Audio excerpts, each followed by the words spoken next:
Le 6-9. Listen anywhere. Sur France Inter. Bonjour Gallagher Fenwick. Bonjour. Cap ce matin sur l'Amérique du Sud et la Bolivie, pays enclavé qui se remet à peine d'une tentative de coup d'État. Gallagher.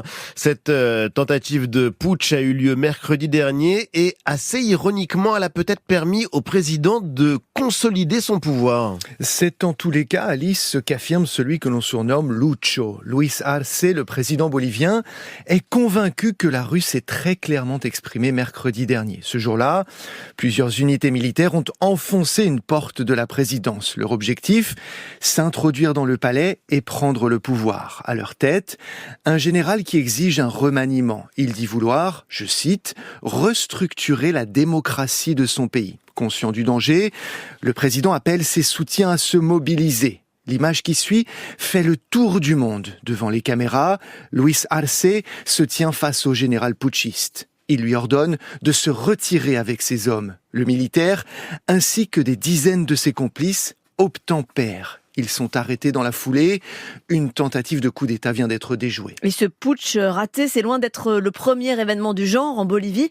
Pourquoi cette tentative-là est particulièrement dramatique, Gallagher ? Ce qui frappe Marion et trouble dans cette histoire, ce sont la méthode et les motivations du général putschiste. Peu d'hommes à ses côtés pour servir un projet qui paraît vague, contester la mainmise d'une élite sur le pays.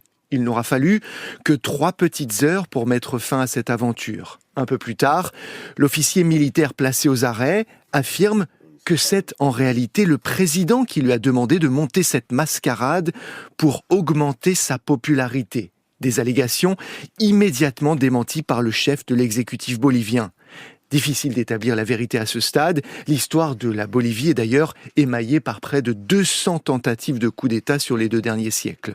Le président bolivien se dit renforcé par cet épisode. Selon lui, il a montré le soutien à la fois national et international dont il bénéficie.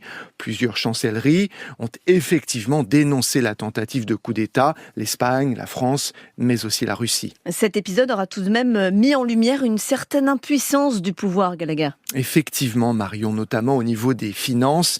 Même si le président le nie, la Bolivie connaît actuellement une crise économique qui suscite de vives tensions. Le pays a beau être riche en gaz et posséder les plus grandes réserves de lithium au monde, les finances de l'État ne sont pas bonnes. Ces ressources sont à l'évidence mal exploitées. S'ajoute à cela un autre facteur d'instabilité, celui-là politique. L'actuel président et l'un de ses prédécesseurs, Evo Morales en l'occurrence, se livrent une lutte sans merci. Ces anciens alliés qui appartiennent tous les deux au camp de la gauche ont pour objectif de remporter la prochaine présidentielle. Elle se tiendra l'année prochaine, en 2025. D'ici là, la Bolivie risque fort de connaître de nouveaux épisodes d'instabilité qui pourraient venir non pas des militaires, mais de la rue. Une partie des Boliviens viennent certes de sauver le président, mais il pourrait finir par le lâcher si Luis Arce n'améliore pas rapidement le quotidien de ses concitoyens. Merci Gallagher Fenwick, c'était Géopolitique.